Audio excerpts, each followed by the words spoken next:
The reality that you see in the Passover as the Israelites come out of Egypt and headed towards the land of promise is that God keeps His word. If God says it's going to happen, it's going to happen.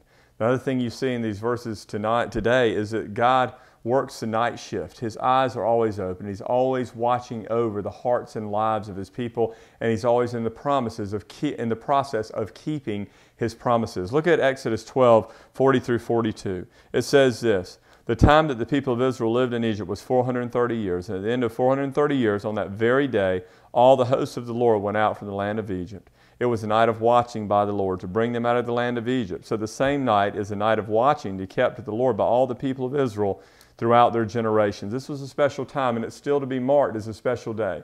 The night that God took His people and led them out of slavery under Pharaoh.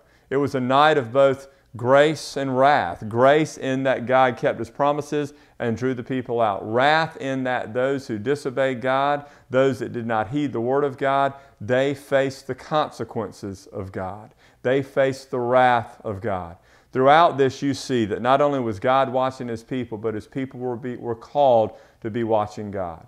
You know, the same is true for you and I today, that in the Christian life, we're not watching ourselves. We're not keeping our eyes on our own performances. We are not trying to do everything we can to please God, but instead, as Hebrews 12 exhorts us, we are fixing our eyes on Jesus, the author and the perfecter of our faith. He has gone before us. He has paved the way. He, like you see in the book of Micah, He is our battering ram, and He has gone before us and prepared the way for us to walk in newness of life. Keep your eyes on Jesus today, the author and the perfecter of your faith, because you can know this: He has His eyes on you.